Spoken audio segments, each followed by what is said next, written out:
வெற்றிலை வராகி தாயின் வெற்றி வாக்கு இது. என் தங்கமே, நான் உன்னிடம் உடனே பேசியாக வேண்டும். இதோடு பலமுறை உன்னிடம் நான் கூறிவிட்டேன். நீ அலட்சியம் செய்து கொண்டே இருக்கிறாய். இன்றாவது என் பேச்சை நீ கேள். போதும், இந்த வாழ்க்கை என்ற சொல் தோன்றிவிட்டது. உன் உடைந்த மனதை நிச்சயம் நான் சரி செய்வேன். அதற்கு எனக்கு சிறிது நேரம் கொடு. நிச்சயம் உன்னையும் உன் பெற்றோரையும் நன்றாக பாதுகாத்து நான் வாழ வைப்பேன். உன் வாழ்க்கையை நீயே ஏன் கடினமாக்குகிறாய்? உனக்கு முன்னேற வேண்டும் என்ற எண்ணமும் வேகமும் நிறைய இருக்கிறது. அதற்கான முயற்சி இப்பொழுது எடுக்கலாம், பிறகு எடுக்கலாம் என்று தள்ளிக்கொண்டே போனால் உனக்கான வெற்றியும் தள்ளிக்கொண்டுதானே போகும். உன்னை ஒருபோதும் என்னை விட்டு நான் நகர விடமாட்டேன். உன் அன்னையின் சத்தியமான ஆணை. உனக்கான வலி வேதனை எல்லாவற்றையும் தூசி போல நான் ஊதி தள்ளுவேன். சமீப காலமாக எதற்கெடுத்தாலும் நீ மனக்குழப்பத்தில் வாழ்ந்து கொண்டு இருக்கிறாய். நிம்மதி இல்லை, பயம் சூழ்ந்து கொண்டது. என்ன செய்வது, யாரால் இந்த நிலை என்றெல்லாம் திகைத்தபடி வாழ்க்கையை நகர்த்துகிற உனக்கு நன்மை செய்வதற்காக உன்னிடம் நான் பேசுகிறேன். உன்னை பிடிக்காதவர்களால் உனக்கு இந்த நிலை ஏற்பட்டுள்ளது என்பது உண்மைதான். உடனிருந்தே கழுத்தரிக்கும் சந்தர்ப்பவாதிகளின் மத்தியில் நீ வாழ்ந்து கொண்டு இருக்கிறாய். இதனால் உனக்கு சங்கடங்கள் நேர்ந்தபடி இருக்கின்றன.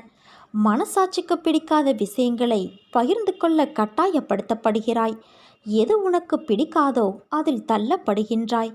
உனது கைகள் கட்டப்படுகின்றன. பிறரது வாய் எதை முணுமுணுக்க வேண்டுமோ அதை உன் உதடுகளால் உச்சரிக்க வைக்கிறார்கள். இதனால் உனக்கு பிரச்சனைகள், மன இறுக்கம் வந்து போகின்றது. தைரியமாக எதையும் உன்னால் செய்ய முடிந்தாலும் செய்ய விடமாட்டார்கள். உன்னால் சாதித்து காட்ட முடியும், ஆனால் சாதிக்க விடமாட்டார்கள். உன்னை சுற்றி இருக்கும் வாள்கள் பேசும். தலையாகி நீ வாளை போல தலையைத்தான் ஆட்ட வேண்டியிருக்கும். இது காலத்தின் கட்டாயமல்ல, கயவர்களால் ஏற்படும் நிர்பந்தம். நிர்பந்தங்கள் உன்னை நெருக்குவதால் நிம்மதி உன்னை விட்டு விலகுகிறது.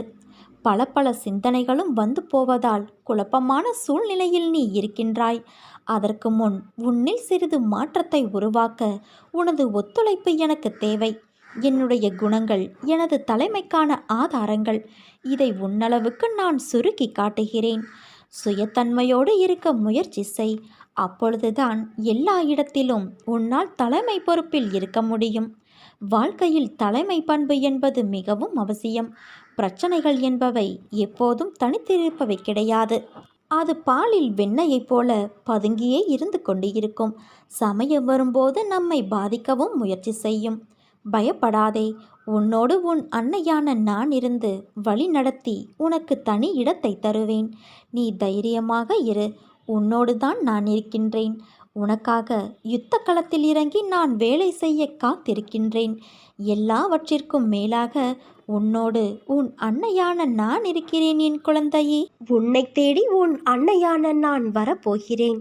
அன்பு குழந்தையே, என்னிடம் நீ முழு மனதோடு கேள்.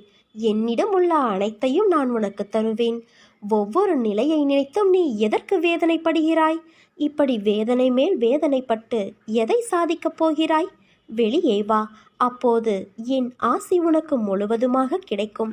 வெறும் வாய் வார்த்தைகளால் நான் இதை சொல்லவில்லை. நான் உன்னோடு இருக்கும் பொழுது உன் கவலைகளை என் பாதத்தில் வை. அதன் பிறகு நடப்பதை பார். உன்னை படைத்தவள் நான். நம்பிக்கையும் பொறுமையும் கொண்டு இரு. உன் கர்ம பலன்கள் முடிந்து விட்டது. எப்போது நீ என்னை நினைவில் நிறுத்தி கொண்டு பூஜை செய்தாயோ அப்போதே உன்னுடைய கர்ம பலன்கள் பொடி பொடியாகிவிட்டது. என் காலடியில் நீ யார் என்பதை நீ அறிந்து கொள்வதற்கு நான் வைக்கும் பரீட்சைதான் நீ படும் வேதனை. உண்மையில் ஒருபோதும் நான் பணத்தை விரும்பியது இல்லை. விரும்பவும் என் பிள்ளைகளை நான் அனுமதிக்கவில்லை. என் பிள்ளைகளை அதன் பிடியில் விழவும் நான் அனுமதிக்க மாட்டேன். ஆனால் உனக்கு அது தேவைப்படும் காலகட்டத்தில் நிச்சயம் அது உன்னை தேடி வரும். யாருக்கும் இல்லை என்று சொல்லாதே. யாரையும் வெறுத்து ஒதுக்காதே. உன்னை தேடி நானே வரப்போகிறேன் குழந்தையே. துன்பம் வந்த போதும் கூட என் மீது நம்பிக்கை குறைவுபடாமல் இருந்தால் அவர்களுக்கு என் உதவி கண்டிப்பாக கிடைக்கும். உன் கர்மத்தை உனக்கு பதில் நான் சுமக்கிறேன். உன் செயல்களில் உன்னை விட நானே முன்னால் நிற்பேன். நீ விழிப்புணர்வு இன்றி இருந்தாலும் நான் மிகவும் விழிப்போடு உன்னை முன்னின்று நடத்தி வைக்கிறேன். என் அனுக்கிரகத்தால் இப்பிறவியில் நீ என்னை ஆராதிக்கின்றாய், என்னை வணங்குகிறாய். அப்படி என்னை வணங்கும் நேரம் உனக்கு கிடைத்ததே ஒரு யோகம். உன்னை பற்றி உனக்கு எதிராக யாராவது பேசினால் சற்றும் கலங்காது சென்றுவிடு. அவருடைய சொற்கள் உன் உடலை துளைத்து விட முடியாது. பிறருடைய செயல்கள் அவர்களையே பாதிக்கும், உன்னை அல்ல. உன்னுடைய செயல்கள் மட்டுமே உன்னை பாதிக்கும். என்னுடைய கதைகள், உபதேசங்கள் இவைகளை கேட்போருக்கு நான் பணிவிடை செய்வேன். செய்வது மட்டுமல்ல, அவர்கள் ஆசைகளையும் நான் பூர்த்தி செய்வேன். என் குணநலன்களை, என் மகிமைகளை, என் லீலைகளை எப்போதும் நினைப்பவர்கள் தாமரை மலர் மீது வண்டு மொய்ப்பது போல அவர்கள் என்னிடமிருந்தே பக்தியை வளர்த்து கொண்டே இருப்பார்கள்.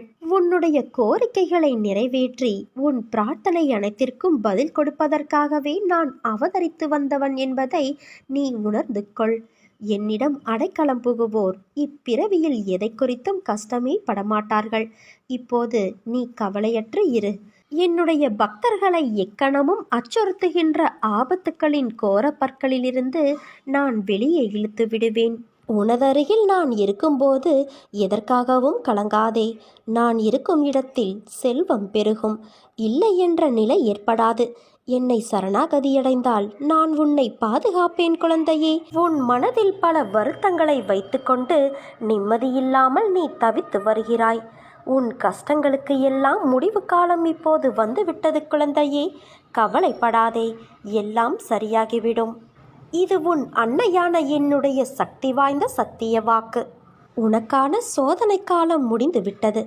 ஏமாற்றங்கள், விரக்தி என எதிர்மறையாய் உன்னை சூழ்கிறது என்று நீ நினைக்கிறாயா? கவலை கொள்ளாதே. இருளில் இருந்துதான் உதயம் பிறக்கும்.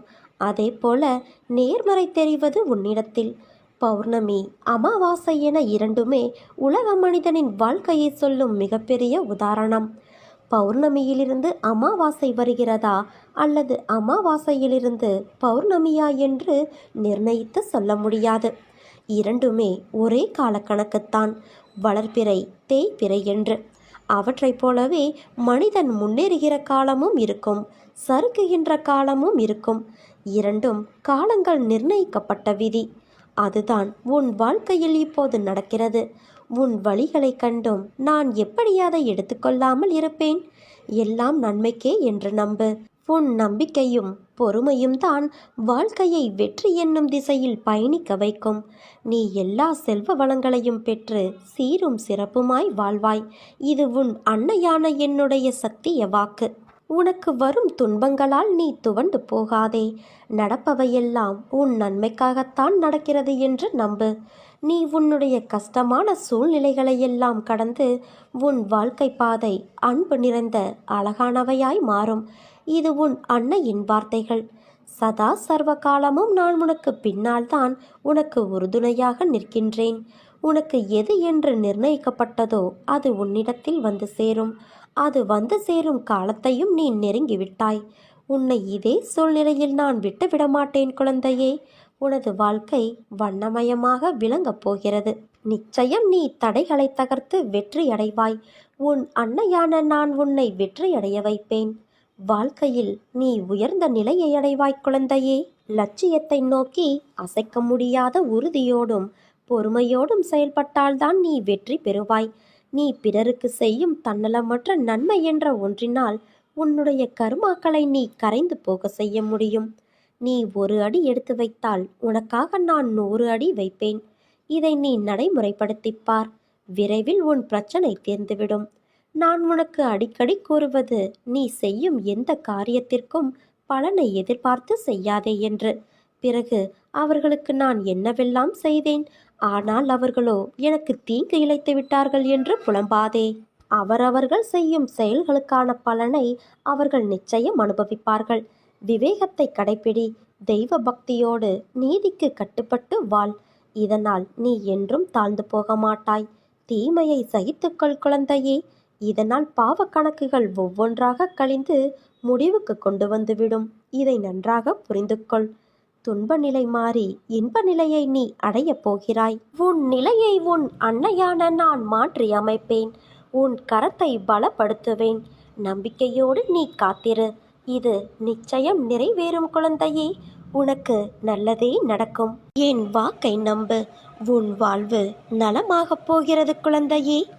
மனதில் இருக்கும் விஷயங்கள்தான் முகத்தில் பிரதிபலிக்கும். இன்று உன் முகத்தை பார்க்கையில் உன் மனதில் உன் கனவுகள் ஈடேறுவதைக் கண்டு நீ மகிழ்ச்சி அடைவதை பார்க்க முடிகிறது. உன் மனதில் என்ன சிந்தனைகள் இருந்தாலும் அவற்றை என்னிடத்தில் ஒப்படைத்துவிட்டு நீ அமைதியாக இரு. உன் மனம் உனக்கு நேர்மறையாகவும் உன்னை வெளியில் சித்தரிக்கும். உன் மனதிற்குள் எதிர்மறையாகவும் சாயலை வெளிப்படுத்தும். உன் மனதை ஒரு கோட்டில் வைத்துக்கொள். இன்பம் என்ற கோட்டின் மேல் பக்கத்திற்கு நீ சென்றாலும் நடுநிலையை மறவாதே. துன்பம் என்ற ஒன்று வரும்போதும் கோட்டிற்கு கீழ் உள்ள பக்கத்திற்கும் செல்லாதே. வாழ்க்கையில் நடுநிலையை கடைபிடித்து வாழ்பவர் நிச்சயம் ஒரு உயர்ந்த இடத்தில் இருப்பார்கள்.